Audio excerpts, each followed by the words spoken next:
Good morning, good afternoon, good evening. This presentation will review the general considerations you'll need to make for references in APA 7th edition.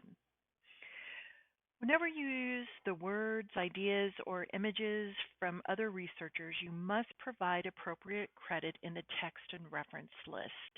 The failure to do so is called plagiarism. It's unethical and, even when it's unintentional, could possibly result in a failing grade or disciplinary action, and nobody wants that.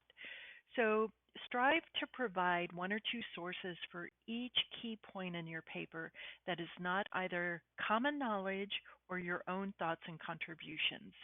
Just as with the previous presentation, each individual slide is linked to the APA website on that particular topic for your additional consultation. So, references in general, APA Style 6 also, uses the author date citation system. What I thought was handy about this screenshot is that you can see where the reference list on the bottom, where each piece of that list comes from. So the authors are listed thusly, then the date, that's what we mean by author date citation system, then the title of the article, and then the title of the journal, and so on and so forth. The basic principles of citation are that you ensure the spelling of author names and publication dates are correct, that you cite only the works you have read and ideas that you have incorporated into your writing. Cite primary sources when possible and cite secondary sources sparingly. Cite sources to document all facts and figures that you mention that are not common knowledge. And to cite a specific part of a source, provide an author date citation for the work plus information about the specific part, which may point to a chapter or a page or a specific figure. Those rules are suspended when you are citing personal communications because they're no longer recoverable or trackable by a URL. So in-text citations may be parenthetical or narrative, and I'm going to use that term in a couple of slides. So parenthetical are the citations in which the author's names are in parentheses. So usually at the end of a sentence or the end of a couple of sentences. Narrative, on the other hand, puts only the year, not the author's names, in parentheses. So this screenshot shows us when you've got one or more authors and how to handle that. Paraphrasing is when you restate another's idea or your own previously published idea in your own words. It allows you to summarize and synthesize information for one or more sources. When you paraphrase, cite the original work using either the narrative or the parenthetical citation format. Also, try to paraphrase more than you directly quote. Paraphrasing allows you to use your own writing voice and provide appropriate context for information. And it's much more interesting to read how you, from an instructor's standpoint, it's much more interesting to read how you have interpreted what you've read rather than just a direct quote. As you know, a direct quote reproduces words verbatim from another's work.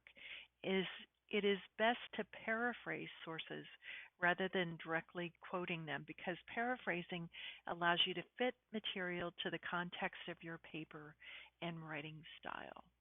And again, this slide is linked to the APA website that can allow you to view the recommendations for quotes that are underlined on this screenshot.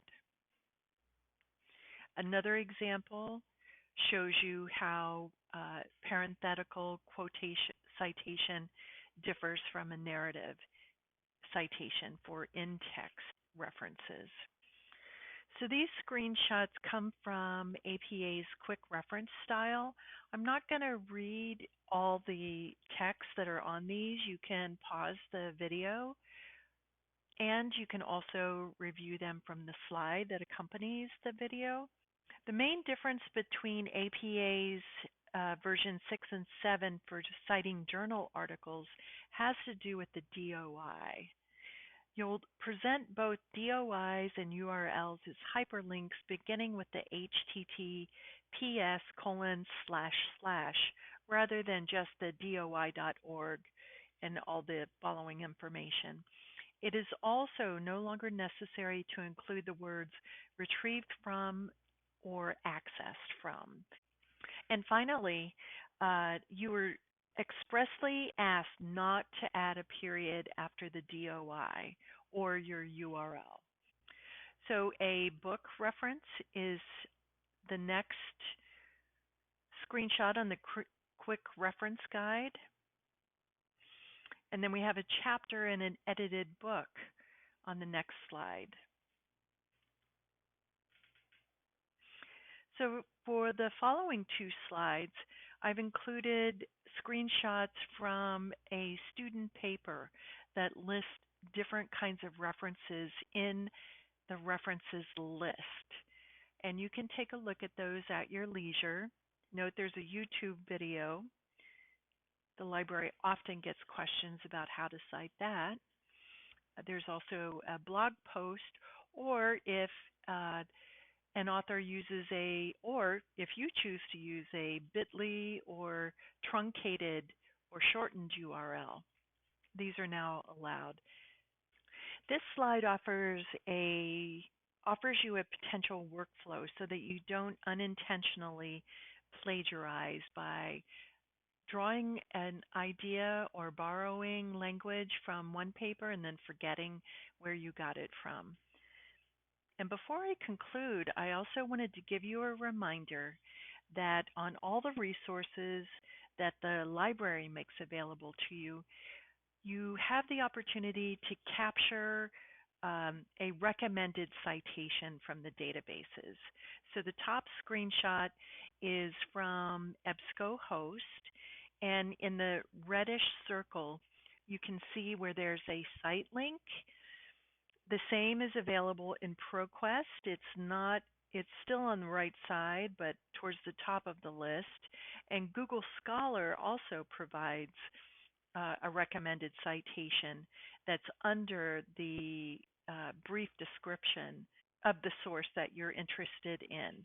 All of these they're not to be relied on completely, but it's a great way to get the starter text and makes it easier for you to grab that initially. And then at the end of your writing process, you can clean up all at once, paying particular attention to the DOIs, capitalization, and making sure that titles of publications are italicized. And as before, I'm linking to the Style and Grammar Guidelines. These in-text citations and references for more information are available to you on the same page, but just further down. And another quick reminder that we're here to help you by emailing refhelp@cuca.edu.